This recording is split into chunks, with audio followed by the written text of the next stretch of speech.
subscribe. Tariq Radio. Watch and subscribe. Let's get Freedom. She's a MAGA, Miss Natasha. Hello there. Hey, Miss Natasha, how are you? Hello, Tariq. How are you doing? Happy New Year to you and your friends. Thank you so much. How are you? I just have one question and then I will dip down. Yes, go ahead. I know that you have these amazing spaces every night, and that's great. Yes. But do you ever feel like maybe it's important to talk about things that are not so Shut the divisive? up, bitch. Okay, hold on. Oh my I'm about to God. You go. see that? We don't do that, brother. Brother, come on. All right, come on. I'm gonna get on him in a minute. We don't, come on. But go ahead, Freedom. Go ahead. No, I could see that. You see, I try really hard in my life, really hard, really hard. Look at this, people laughing at me. You know, I really wish we can all come together. You know that? Now you said you wish that I could be not be divisive. I was wondering if you have topics in here that are not so racially charged. Mm. Now, what's so racially charged about us receiving justice? Justice for what? Justice for systematic white supremacy. Oh my God. Right? Tariq, come on now. Really? Really? Yeah. Really? Really? Really? Really? Really? We shouldn't get justice Um, because of systematic white supremacy? okay. All right. I'm sorry that I came in your room. I see that one of your friends yelled at me. Man, Um, ma'am, he didn't rape you. Now you're sounding like you just got raped by a black man. Let's I cut. didn't say rape. All What right. are you saying? But you're sounding like you've been sexually assaulted by his. No, I do not, Tariq. Calm You down. really have a lot of nerve. You know that? And your group Oh, sucks. hold Good on. night. Let me let the brother back on to cuss your ass out. Come on back up, brother. Now cuss her ass out. She was about to get in here acting like a victim. Yeah. That's why I said that. Yes, indeed. Oh Lord, she went right. You Karen, should have seen that coming a mile away. shout out to this brother. He saw it. I was going to have some decorum. Like, bitch, shut up. Good Lord, I'm trying to have some decorum here. The brother said, "I wouldn't. Hell no." Man, So I'm only 21. I've been saying that shit all 21 years. yes, indeed, man. Good Lord. But I'm gonna get you back up in a second. Notice, boy, she went right into Karen mode. The brother went off on it. Oh God, she's about to cry. Oh God, I was violated by one of your friends. Oh God. He pulled his cock out and hit it against the phone. Oh God. Oh God, my breasts were exposed. Oh God, was he was gonna violate my vagina. Oh God, she went right into rape victim mode. Oh, the mean black man yelled at me. Oh, she got out here quick. I was about to let some of these sisters get up here on her ass. Why are you so divisive? We're not divisive. Fuck you, buddy. Oh God. Okay, Karen. Boy, that went from 0 to 100 real quick, didn't it? Oh boy. Oh, she came in like a damsel in distress and then went into KK Karen mode. Oh, the N word was right on the tip of her lips. Yeah, yeah. Like Neely Fuller said. Neely Fuller said, with the white supremacists, the first thing they do, they come in trying to be deceptive. When they cannot be deceptive, they go right to violence. That's what Neely Fuller says. When deception don't work, they go right into violence. So she came in trying to be deceptive, trying to use the Karen tears and oh, hey, I love your space, Tariq. It's just why is everything so divisive and racially charged? I just love everybody.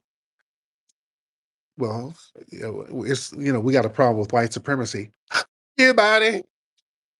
Go to hell, all of you jigaboos. Oh, you goddamn moon crickets. I hate you. God. Oh boy, she just went right there with it, boy. Oh, the mask, it just came right off, didn't it? Oh, it just came right on off. God. Boy, that came off real fast. Let's get 5 in here. 5. Shout out to you, bro. Shout out to you, brother. Shout out to the family. Yeah. I already knew she was on her Aunt Culture shit. You can see that shit coming a mile away. That's why when the brother cursed her out, I just started laughing. But I'll do this real quick. I'm not proposing. Family, okay, as far as these individuals outside of our lineage, speaking on what we're trying to extract from this fictitious government, as far as our reparations, family, I'm at the point where I'm infuriated with them even being allowed to ask us a question about what we're going to do with the money. Right. My stance, brother Tariq, is mind your effing business. Now, let me say this. Jason Black said something very pertinent the other day in one of his broadcasts. I'm going to be real brief.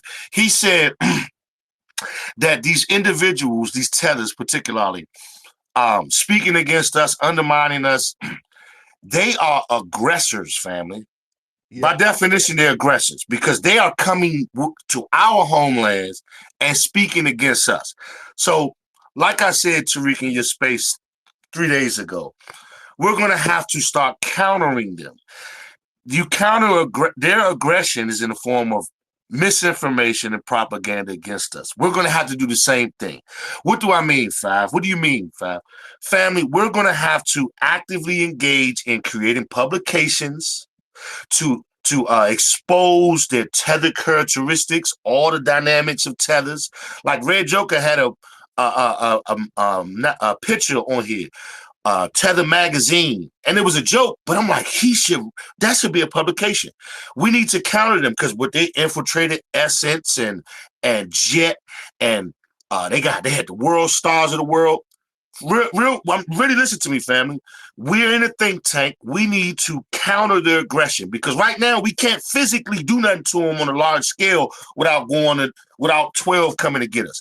So we have to counter their propaganda. We got to create magazines, publications, websites strictly to expose tethers to the globe because they got to get punished for this shit. It's no reason that they should be speaking on them speaking on our reparations is an intrusion. That got to be punished. But thank you, Tariq. Thank you for letting me speak. Thank you so much. Yeah, man, we're just getting very codified and we are asking questions. Anybody who comes around saying things that are questionable when it comes to our justice claims, yes, we're going to start looking in the backgrounds. We're doing that now. We're asking questions now. And a lot of folks don't like it. That's why they keep running around talking about divisiveness. Oh, no, it's nothing divisive. We're asking questions now. If anybody come around funny style, we're going to ask where you're from. We're going to look into your background, and a lot of the funny style stuff, unfortunately, it is coming from people who are not of our lineage. When people are talking weird, you start asking them questions about where they're from and where's your family from. The questions get real sketchy, just like this Ramses guy. You got to watch these guys when they get in the conversation. See, I let the Ramsey guy talk because that's a case study. You start talking about reparations, and we say, well, how much is it? Well, 15 trillion. That ain't enough. We need $200 trillion, and we need this, and then we're going to get half of Texas, and then we need to get, and they, okay, but where are you from? New York. Okay, where else? I don't know. Probably New Orleans. See, when people just hop in the room talking, just saying shit, just throwing stuff up against the wall, kind of being illogical and just kind of babbling, you got to watch that because I could tell that he had a passive aggressive energy when he came in. Let's get what's this? AO? Hey, what's up, Tariq? How you doing? I'm good, man. How are you? I'm doing good. How's your New Year's? It was very good. Now, where you from, brother? I'm from New Zealand, man. We've had a conversation before, but I'm just here to ask a question. What's your and this is just like aside from all the topics, what's your thoughts on the new hip hop wave? Like, for instance, You've got sort of like the rage rap from like Triple X, Trippy Red. I'm just curious because I know the type of style you listen to. I know you like R&B, old school R&B. That's what I grew up on as well. Right. But I'm just curious to know, you did a whole documentary on hip hop, and that's pretty cool. What do you think about the new wave, the new like rock, like Playboy Cardi? What's your thoughts on that? Do you think that's a good thing to the movement? I'm curious to hear your point of view. Well, yeah, hip hop is just a diverse, culture. So and that's the great thing about it. Now you have different genres of hip hop. It's so diverse. You got trap, you got the trip hop, you got the boom bap, you got the West Coast, you got the dirty South, you got trill, drill. So you got so many different subgenres in hip hop, which is cool. Now, some of these guys, I'm not too into some of their stuff, but some of them I am. Like Dave Blunt's, I like his little old chunky ass. He got the I like his stuff. I think his stuff is very good. That's why I want him to get his health together. Some of these other cats who are pretty known in some of that Coachella crowd. Some of these guys, I'm just not too familiar with their stuff. That stuff. A lot of white cats are into those guys. But again, I'm not saying that to knock them. I like that they're getting their money. So I like the diversiveness. I like um, um, the diverseness in all of it. So who are you into right now as far as rap and hip hop? Honestly, I'll be honest, one of my favorite artists of all time has to be Chris Brown. I still think Chris Brown has got it. He's absolutely amazing. And Drake, I think those two are the best. What do you think of Drake, actually? Curious. Drake is cool. Only thing I didn't like about Drake is, he lost a battle and then went and filed paperwork because he lost the damn battle. So that's the first, and that's some new shit that I ain't really with. You lose battles, and now dudes out here filing paperwork. So yeah, I wasn't with that, and that's kind of a new thing now. Um, yeah, and you got to be careful these days. You got different cats out here because if you roast dudes and you light them up on the internet or whatever, or you rap against somebody, dudes out here filing lawsuits and paperwork on you now. You can't. That's true, yeah. Am I sorry, and my last question, Tariq, to you is who do you think obviously you can get into like the really old school R&B artists like Martin Gaye and all those guys, but who do you think from post 90s to now is the greatest R&B artist in the hip hop scene? Like in your opinion, who do you think is the greatest? You the greatest R&B artist in the hip hop scene is two different things. You mean So yeah, sorry, let me rephrase that right. the music scene. Uh Yeah, and let's say from the 90s up until now, like 1990s, let's just stay there until now, because that's the generation I grew up with, so that's what I know. Who do you think was probably the one to revolutionize R&B or the best? Who do you think? To be very honest, and forget about the charges, R. Kelly, to be honest, R. Kelly, I agree. yeah, I agree. R. Kelly changed the game. Yeah, his charges are what they are. That's horrible, the little weird shit that was going on. But musically, that was a genius and he changed the game. That's what it is. I've heard R. Kelly, man. His voice is amazing. Like I don't even think anyone can match him in R&B. Yeah. He's incredible. Yeah, yeah, man. But anyway, thank you for the call, man. Yeah, Appreciate it, man. yeah, yeah. I mean, nobody's co-signing, any of the criminal stuff. Nobody's co-signing it because that's the thing. If you start telling the truth that R. Kelly revolutionized the game, that was the king of R&B. He was the king of damn R&B. And people said, "Oh, don't say that. Him charges." All right. Nobody's saying that. The charges and them hit records, those are two different things. All right, those charges are horrible. Them hit records, that nigga had hit records. Yeah, he changed the game. Uh, Now, who's close to that? The only person I see now, and that's why I had a debate on here a couple of weeks ago about Chris Brown and Usher. I see Usher being the next closest thing to that. But anyway, I digress. Thunder, what's up, Thunder? Going on, brother? What's up, man? How are you? I'm okay. Hey, brother, I had a question. I remember back, I don't know, about 15, 20 years ago, you were saying something about, you were like, don't, if you got something to say, Don't wait for you to say it. If you got something to say, just say it or start your own podcast. And I remember before our great brother Captain Samuels died, he was saying he used to do something where he do consultation.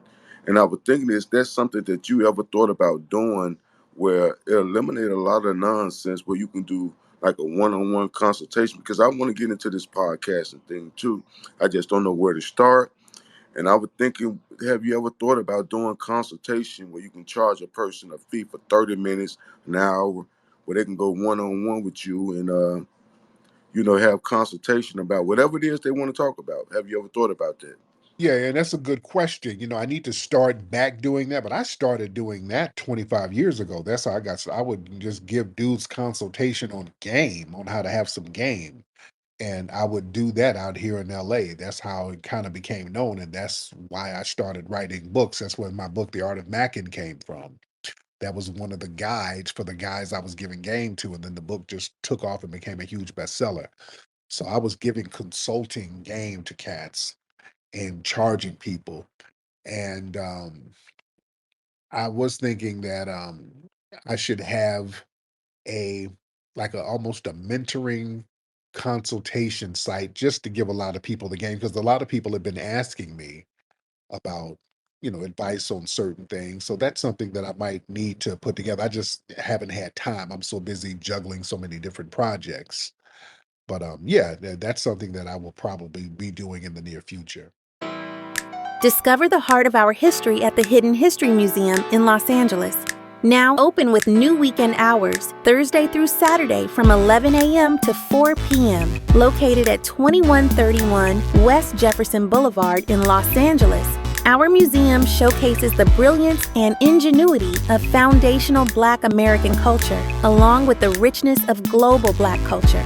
Come in, explore our displays, and shop for books, films, and other unique items that celebrate our legacy. Also, be sure to look out for our popular special events. For more information, visit hiddenhistorymuseum.com.